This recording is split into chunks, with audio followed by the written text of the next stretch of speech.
Nous sommes habitués à penser de façon binaire, par oui ou par non. Est-il bon? Est-il méchant? Ben, il est bon ou il est méchant.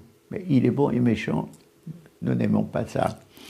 Et donc, dans cette habitude, nous ne savons pas dire oui et oui, par exemple, et, pareil.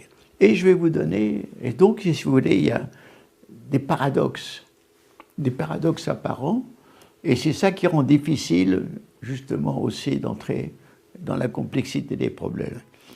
Je prends la notion de système. Qu'est-ce que c'est qu'un système?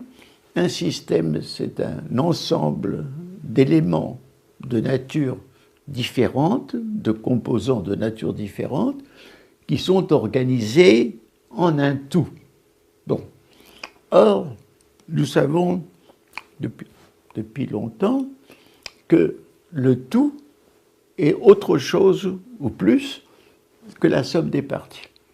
Nous le savons, par exemple, nous savons que l'eau, qui est l'union de H2O, deux atomes d'hydrogène et un atome d'oxygène, a des qualités liquides que n'ont ni l'hydrogène, ni l'oxygène à cette température où elle est aqueuse.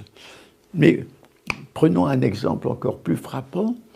Nous savons aujourd'hui que l'être vivant a commencé par les premières bactéries, les premières unicellulaires, jusqu'à nous-mêmes. Il est constitué de quoi? D'éléments physico-chimiques que l'on trouve dans la nature, de protéines, d'acides aminés. Donc, il est fait d'éléments physico-chimiques. Or, l'organisation qui est très complexe de l'être vivant, qui est une organisation qui combine tous ces éléments, produit des qualités qui n'existent pas dans les molécules. Quelles sont les qualités? Ben, c'est un être capable de se reproduire. C'est un être capable de se réparer. Moi-même, qui ne suis pas un caméléon, parce que le caméléon peut reconstituer sa queue coupée, mais je peux, si je me blesse la main, cicatriser et reconstituer ma peau. Je ne peux pas me réparer beaucoup, mais je peux réparer un peu. Bon. L'être vivant est capable de cognition, c'est-à-dire de connaissance, c'est-à-dire de chercher sa nourriture, de fuir son ennemi. Il est capable donc de se mouvoir, enfin pas de se mouvoir puisque les plantes ne bougent pas, mais il est capable, en quelque sorte, il a des qualités qui ne sont pas dans la matière physique et chimique isolée. Ces qualités, on les appelle des émergences, parce qu'elles émergent avec l'organisation du tout. Et ainsi, pour prendre l'être vivant, nous avons des qualités que n'ont pas nos constituants physiques ou chimiques, et ne serait-ce que la conscience, l'esprit, le langage, etc. Donc, le tout est plus que la somme des parties, ce qui est un apparent paradoxe.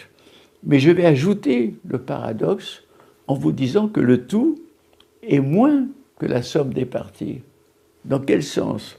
Dans le sens où l'organisation du tout peut inhiber ou interdire certaines des qualités qui sont propres aux parties. Je prends par exemple, nous sommes des êtres sociaux, nous sommes donc une partie dans le tout qu'est la société.